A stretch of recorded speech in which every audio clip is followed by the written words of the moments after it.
Hello, everybody. Welcome back to another episode of Voice and Vision Unleashed. My name is Ben Baker, and this is Vince Warnock. And this week, we're going to talk about podcasting through a corporate lens. Now, what do we mean by that? This is all going to be about if you're an organization, if you're a company, whether you're a solopreneur, whether you're a multinational corporation, look at your corporation and how is a podcast going to benefit it? How is it going to align you with your customers, whether that's internal or external? And we're going to get into that. And how is it going to sit there and position yourself that differentiates you so people talk about you, people listen to you, understand you, value you, and they want to tell your story to others. So, Vince, let's get into this. Yeah. Oh, mate, I'm excited about this. Mainly because you and I are just giant nerds for podcasting anyway. So anytime we get to chat about it is always fun. 22 years of plus of podcasting between the two of us. I think we've got enough to say in front of a microphone. Yeah, exactly. And previous to that, even radio as well. So, Very true. Yeah, very awesome. true. Let's not even talk about the radio days. That we're just going to leave that in the background and just Love it. Now, look, I'm excited. I'm excited about this because most corporates kind of miss the ball on this one. They don't really understand. They think somehow podcasting is a broadcast channel. It's something where you can just talk about how awesome you are or whatever. What they don't understand is the personality aspect of this. And I mean, you know yourself being you're one of the top brand experts in the world, and they having a personality as a brand, being able to see behind the curtains, be able to kind of put a face or a voice or whatever to a brand itself, particularly a large corporate, is an incredibly powerful way of connecting to your potential customers. Yeah, I agree. I mean, podcasting is not a look at about me. It's not here I am, look at me, look how wonderful I am. That's advertising. Yeah. A podcast is how do I add value to a specific audience? Yeah. How do I sit there and say, these are my clients. These are either my internal clients or my external clients, team members, prospects, clients, vendors, etc. What are the questions that they have? What are the things that are making them tear their hair out? What are the things that's keeping them up at night? And how can I create some insightful conversation that's going to move their needle and then allow them to sit there and say, wait a second, great. It's Tuesday. I can listen to another episode. I'm going to gain some information. I'm going to get some value. I'm going to do something that's going to make my business better. And at the same time, because they're listening to you, they're aligning themselves with your brand. Exactly. It's kind of like the new, because it's like the new FAQs, and bear with me when I say that. Like you've got this whole pile of information that people need. Like I come from the insurance industry, and insurance industry is incredibly unknown even by its own clients. We did a test on this actually, Ben, which you'll appreciate. There's terminology we use in the insurance industry, like paying your premiums, right? And we just assume that everybody knows what that means because that's the terminology we use all the time. We used to do what we call coffee line tests, go down and we'll get people to read a bit of a document, one of our official documents, and get them to explain it back to us. And we were shocked. Could anyone? Well, yeah, there was a few, but they've already got insurance. So they know they get the letters through that say, hey, your premiums are going to go up and all that kind of thing. But we had like 65 to 70% of people go, premiums, that means good quality. And you're like, oh my God, like that's not what it means. But there was an assumption of us. So there's all this information that people don't know and things that they need to be educated on and things that they should be educated on. So actually having a resource like a podcast where every episode that you cover off different topics and different questions that people will have is a huge amount of value to that potential audience as well. Yeah, it's funny because you talk about FAQs or Q&A pages, stuff like that, because up to this point, if you go into most people's Q&A pages, they are static documents. Yeah, they are static documents, and it's the terse explaining the benign. It really is. They take a definition, and what they do is they define it in their own corporate speak. Exactly. So therefore, you're no better off after you've read it. Yeah. What we've done with companies is we've taken a podcast or a series of podcasts and we said, okay, what are the 10, 15 things that your customers ask you about all the time? And we've had their customer experience people on the podcast answering those questions. We cut it up into small little pieces and we put it on a Q&A page. So there's 15, 20, 30, 40 videos Yeah. answering the top questions that these guys, have to answer all the time, every day. Love that. Yeah, it's just incredibly powerful, and also just for anyone out there that's doubting this, because I remember when I started my podcast, Ben, everyone kept saying to me, "Oh, you're jumping on the bandwagon," or "Oh, podcasting's dying," or "Oh, that trend's well and truly over now. The market's saturated." That's, I can't think of a professional way to say bollocks, but that's absolute rubbish. The fact is, podcasting is growing year on year dramatically. Actually, Hmm. like podcasting is just increasing and increasing. So this is a medium that people actually enjoy listening to.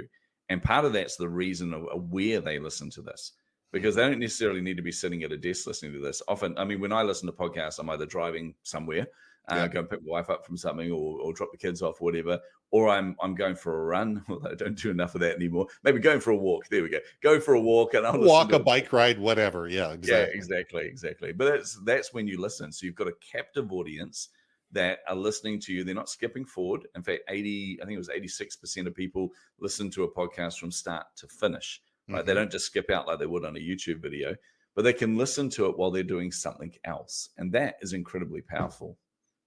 No, I agree, because I'm with you. I listen to podcasts most of the time. I'm going somewhere, I'm in Yeah. traffic, I listen to a podcast. I go out for a walk, I'm listening to a podcast. Uh, wherever, even when I'm cutting the grass, Yeah. because I have noise canceling headphones, I can listen to a podcast while I'm cutting the grass. Yeah. And it enables me to sit there and say, okay, I'm in the right mind for this. I want to hear this information. Yeah. And it gives me something to do while I'm doing something else. Yeah. And that's permission based. Your Yeah. people are giving you permission to talk to them at some of their most, intimate times. Yeah. And the great thing is you're getting in their head and you're getting into their space, and they're allowing you to be there in a time that's convenient for them. So therefore they're willing to listen more. They're Yeah. going to understand more. They're going to relate more, and they're going to be compelled to sit there and say, that was valuable. I wonder who this company is. Now I'm going to go to their website and find out some more information. Yeah, exactly. And if you think about what that does, just from a neuromarketing perspective, you're in somebody's ear for 30, 40 minutes, right? Like Ben said, they're permissions based. They've actually chosen to listen to you. They've given you permission to speak to them for 30 to 40 minutes.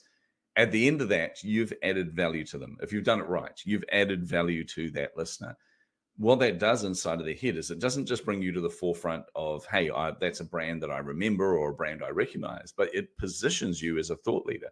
It genuinely in their mind goes, well, this is different. I'm not getting this from any of their competitors or anything like this. These guys obviously must be the best in their industry, or they must be at the top of their game if they're producing content like this, if they're adding that value to me, and they're doing it in a way which is different and that I choose to listen to. So it's a really powerful way of kind of positioning yourself as a thought leader. Yeah, I agree. And the one thing where I find that most people, whether it's a personal podcast or it's a corporate podcast or whatever, Yeah.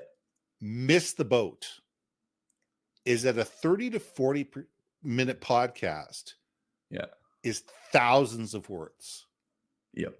When you transcribe it, not only are you building an audience of people that would prefer to read the information rather than listen to it, and there are those that prefer to read, Yep. but you're also getting the people that are deaf, and you also are sitting there and positioning yourself for Mr. Google and now Yes. Mr. Definitely. AI, Yeah. because what you're doing is you're giving Google and AI 3, 4, 5, 8,000 words with every podcast Yeah. that they can crawl through. And that elevates the value of your website. Yeah, I take it even a step further, Ben, as well, because not many people know this at the moment. But so Google looks at content on your page, right? And they're trying to first of all assess, what's this about? What's all this information? And then are you the authority on that? So if you've got good quality content, like Ben says, then they're going to position you as authority. If you structure that content in a really good way, even better. But if you have multimodals and you have different mediums on there, whether it's video, audio, imagery, and things like that, again, it helps to position you as a thought leader. But what people don't realize is Google indexes huge amount of content around the world. So they just send their bots and their spiders out to index people's websites. Mm-hmm. But what they're also doing now is they're also indexing video. And we've seen this. There's a concept called rich snippets. So when you go to Google and you say, how do I tie a half Windsor tie? Because people still do that, Ben, somehow. I have to look it up every once in a while. Yeah, you're right. Exactly. Yeah, but if you Google that, they will give you obviously paid ads at the top. They'll give you organic content down the bottom, but in the middle there, they'll have the answer to that question. And if that question was really simple, like how many calories are in an egg, then that'll just be answered as a rich snippet with text space. But for tying a tie, they'll actually show you a video version of that. So they've indexed somebody's video, their YouTube video or Vimeo or whatever, and they'll put it there timestamped to where you answer that question. So that's really powerful. But what we've seen in the podcasting industry is Google aren't just indexing videos now, they're also indexing podcasts as well, which means we should soon see podcasts starting to appear to answer those questions. So if you've structured your podcast in a way where, what's 1 + 1? Well, that's a great question. The answer is 2. Then the next thing you know, when someone's Googling 1 + 1 and they want an audio-based answer, you will be there as the rich snippet. And that's an incredibly powerful position when you're doing search engine optimization. So very good result for your brand. Yeah. And taking that even one step further when you're dealing with video, because podcasts used to be audio only. The thought was it was just audio, that's it. But guess what? We're streaming this on LinkedIn. We're streaming this to YouTube, and both of them will become repositories for this. So therefore, not only are we putting ourselves in a position to be, searched out by Google, but we're also creating searchable content on YouTube as well. So therefore, we're utilizing 2 search engines, the number 1 and the number 2 search engine in the world, all of a sudden become our ally when people sit there and say, how do you build a corporate website? Well, or how do you build a corporate podcast? Well, guess what? If we've done our job and we've put in the right meta words and we've indexed this thing properly, all of a sudden our video or our podcast starts rising to the very top. Yeah. And therefore we become known and that branding becomes known. So there's a lot of things that we need to think about. It's not just stepping in front of a mic and trying to be charming. That's probably the easiest part. Quite honestly, I was going to say, speak for yourself. Some of us find it hard to be charming. Yeah. Awesome. Well, there's another type of podcast for corporates, and when we're looking at it from a corporate lens as well, which is the internal podcast. Yes. So Ben, give us a bit of a rundown of what that looks like, and we can start talking about some of the benefits of that. Yeah, and this is where my specialty is. I've been doing this for over a decade. Is internal, private, and secure podcasts. So we're talking companies probably over 1,000 employees, up to millions of employees. Most people don't even know that Walmart has Walmart Radio, and they disseminate information that way. The difference between a radio station and a podcast is the podcast episode is there to be indexed, to be referenced, and to be and to be watched and rewatched on a regular basis. So this is information that is only for people in the company. It's behind closed doors. It's stream only. It's secure. And it's designed to tell the story of the company from within the company. Companies will use this for processing change management. They'll use it for onboarding large amounts of people. They'll use it for new product development. They'll use it for ideation, culture, purpose, vision, mission, values. All these type of things can be built into a strategic internal corporate podcast, and it enables silos to be broken down. It allows for different departments in different countries to understand what's going on and have people understand, what do I do? What do other people do? And what can I do better in order to make other people's lives better in other parts of the company? It allows for faster ideation sessions. It allows for product code to market faster and more effectively. It allows for better onboarding. There's a lot of things that come in with an internal podcast. Yeah. And I love the way you broke that down as well, because you covered off, one of the core benefits, obviously, of having an internal podcast, which is the fact that you can create content essentially. So whether that's onboarding content, whether that's training content, whether that's the vision, mission, values, all those kind of things as well. It's talking about the company culture. All of this is content that you can disseminate to your employees, to your staff all around the globe from that central point of call. But there's another aspect of that that you mentioned, which is breaking down the silos. And this is the bit that I think even companies that are running internal podcasts probably miss, is the potential there for you to bring staff together on this. Because a lot of people kind of treat a podcast as, like I have a podcast. I could easily just have that podcast of me talking to a microphone, and it's my voice, my training, my everything. But actually what I do, and the power of my podcast, is bringing guests on there. Exactly. And from an internal culture perspective, you've got teams all around the business, all around the world, being able to interview those teams. What that does is, first of all, it's going to inform everyone that's listening to it. If you bring in the marketing team, for example, and talk to one of the juniors in the marketing team about what they do and what's important to them, that's going to obviously be something that people can listen to and be informed on. But also what that's going to do is the marketing team are going to get on board with this and go, hey, we're being heard, we're being seen.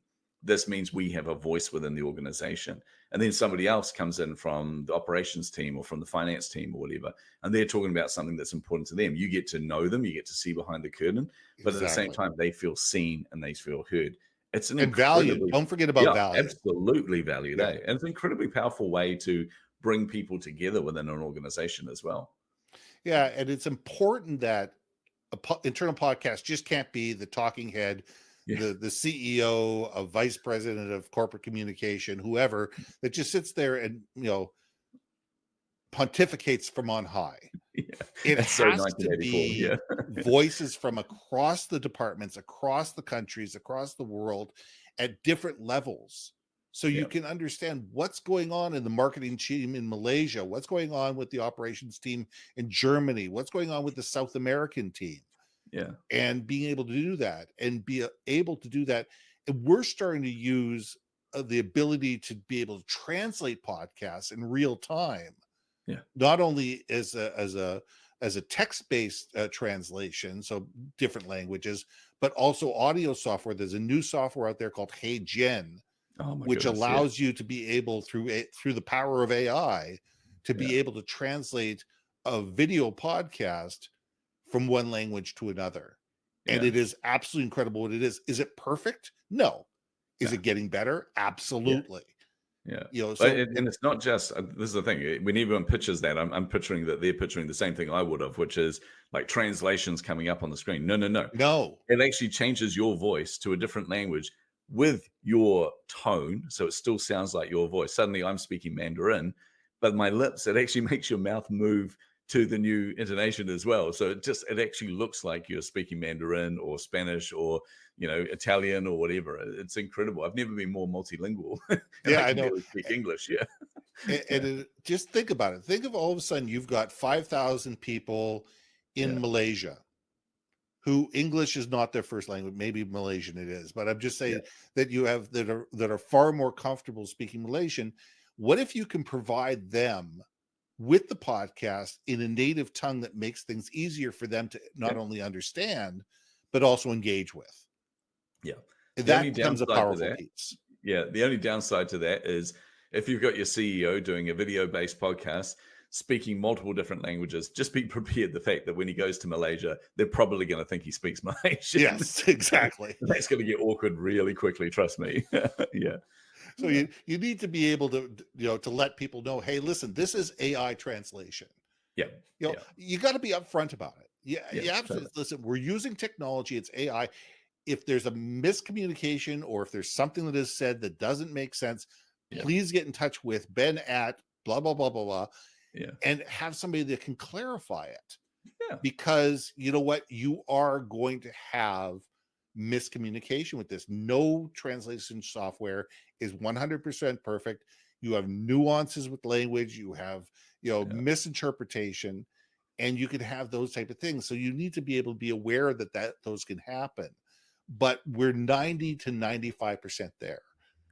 And considering 30 years ago, when I first started getting into direct mail and having to translate and having to hire people in different languages and different cultures and paying them hundreds of dollars a page or thousands of dollars a page to translate stuff for me, we've come a long way.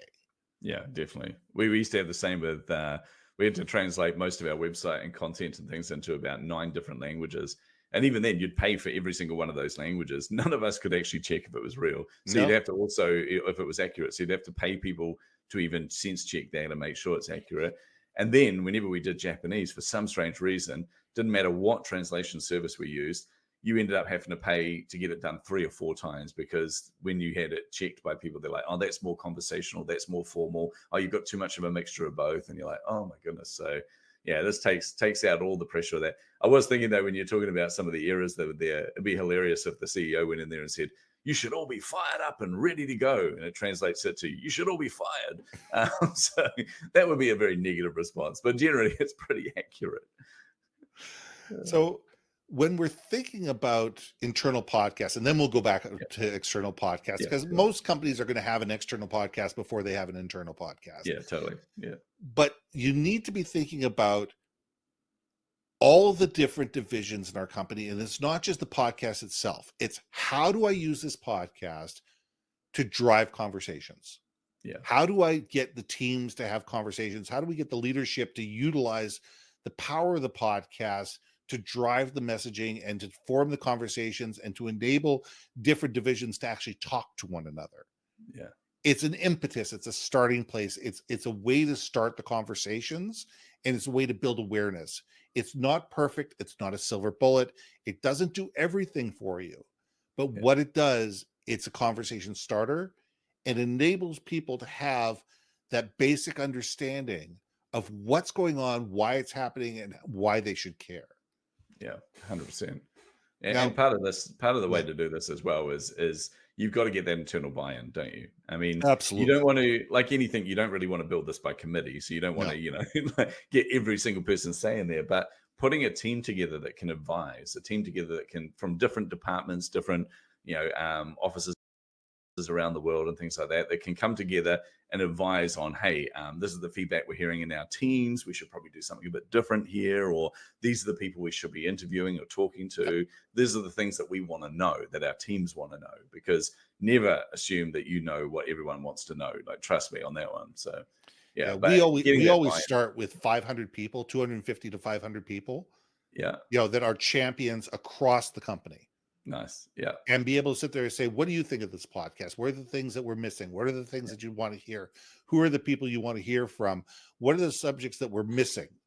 yeah, And being able to have that small group of champions, when you finally open it up and you allow everybody in the company to do that, they're the ones that are going to sit there and go, hey, listen, we've had this podcast for 6 months. I've been on the beta team yeah, listening to this thing. It's awesome. It enables us to do this.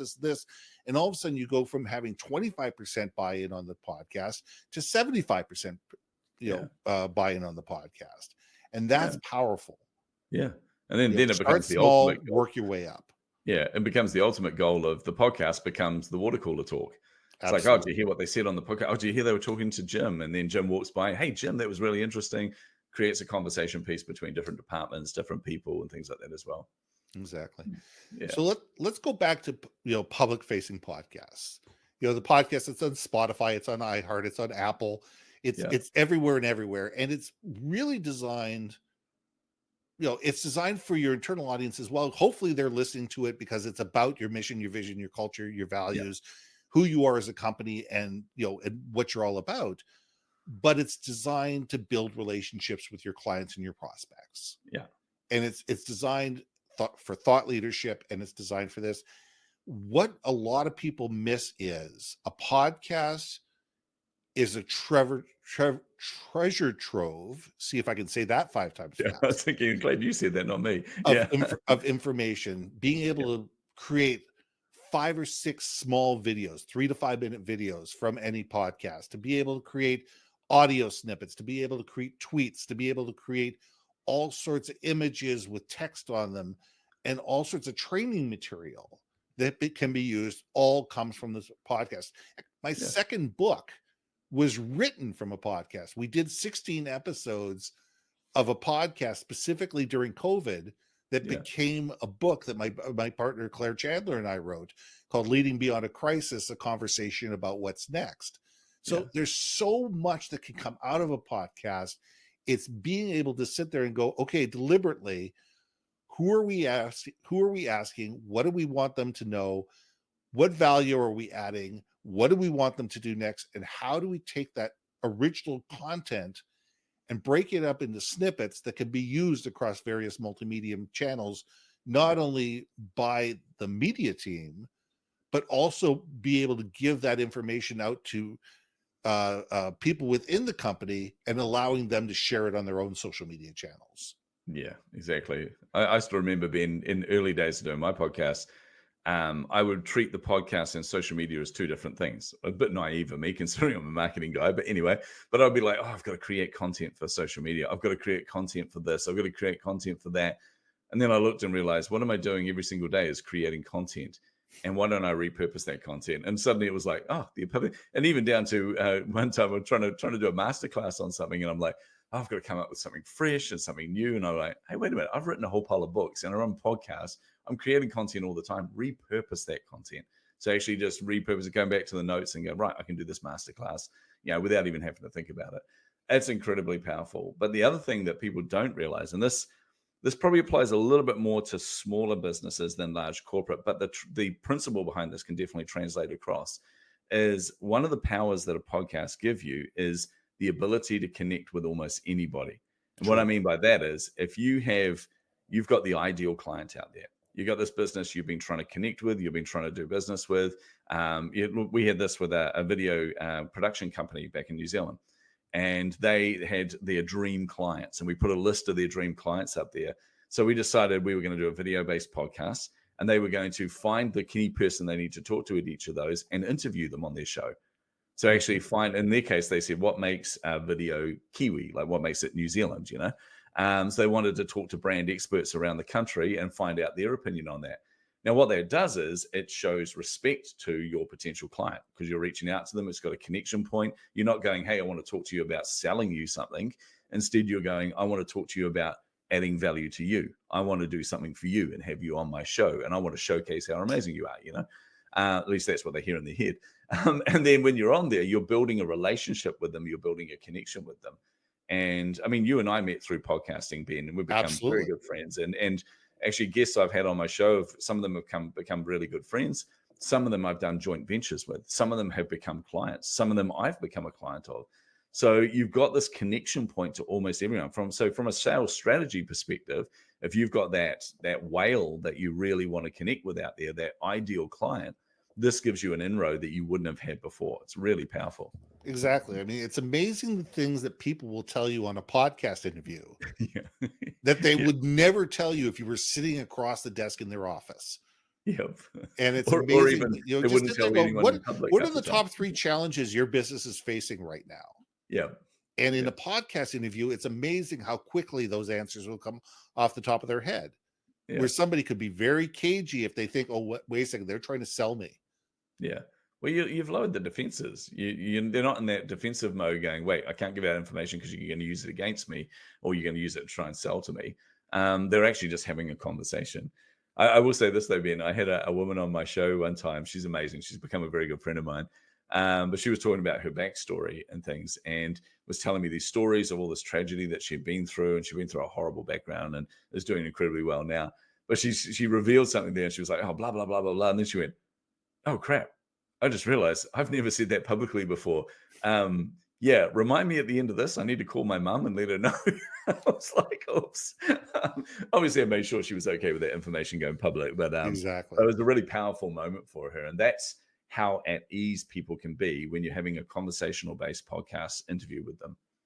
And I've also asked somebody, it says, are you okay with that being in public? Yeah. Actually, you know what? If that's going to go live before we're ready to give it to the world. I said, no problem. Yeah. Let's edit it. Or when do you want this to go live? Oh, it would be great if it was live. So you schedule their podcast out 3 months out, because what it's going to do is it's going to show them in the best light and enable them to be able to bring their new product to bear.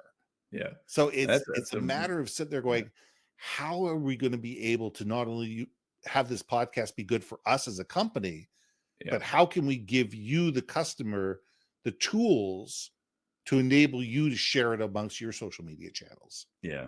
And that's a really important point because the converse of that is a really bad experience. And I've had this before. Being one of the first ever podcasts I was on, actually, I was interviewed because we were working on at the time a top secret project. Right? Everyone knew I was working on this big AI project for Cigna Insurance, and we had been the only company to be granted FMA, which is Financial Markets Authority, approval to be able to build this AI robo advisor, essentially. And everything was sort of hush hush and that. So I said to them, "This is what we can't talk about. We can't talk about that. I can't give you any information on this, blah blah blah." And we got on the show, and it was a different host to the people I've been talking to. And the first thing he says is, "Okay, so tell me, are you working on a robo advisor? That's what I hear the rumor mill is." And I'm like, "Well, obviously I can't talk about that." And he kept doubling down and trying to ask me questions which I couldn't answer. And it made me quite frustrated. And it made me feel like a bit of an idiot because I couldn't really say anything on the podcast. I'd give my principles behind things, but I'd have to kind of allude to things without actually revealing what we're actually doing. So you've got to make sure you get that right. And Ben's approach of just ask and try and work with them to make sure you get the best experience. That shows respect. It gets them on board, and you don't end up with a very awkward situation. Exactly. Yeah. Well, I think we could go on forever on this, but I think that, we've given people a snippet, we've given people a taste. Yeah. And if people want to get back in touch with us to be able to find it, hey, find me at yourbrandmarketing.com. More than happy to answer your questions. I'll relay them to Vince and we can get things going. But I want to thank our sponsors, yoursuccessfulpodcast.com and elevatingexecutives.com. Yeah. Both of them, without the show couldn't exist. So the one piece of advice, Vince, what's the one piece of advice, I'll give you the last word, that you would give people when they're starting a podcast? It's not about you. It's about adding value, as we've said in here, adding value to your audience, elevating, whether that audience is external or internal. It's about what their needs are and everything. For me, in podcasting, that was the biggest epiphany for me, was realizing it's not about me and my brand. It's about how I add value to them. When you have that as your focus, honestly, it will skyrocket. I think that's a great place to leave it. I'm Ben, this is Vince, and we'll see you next month. See ya.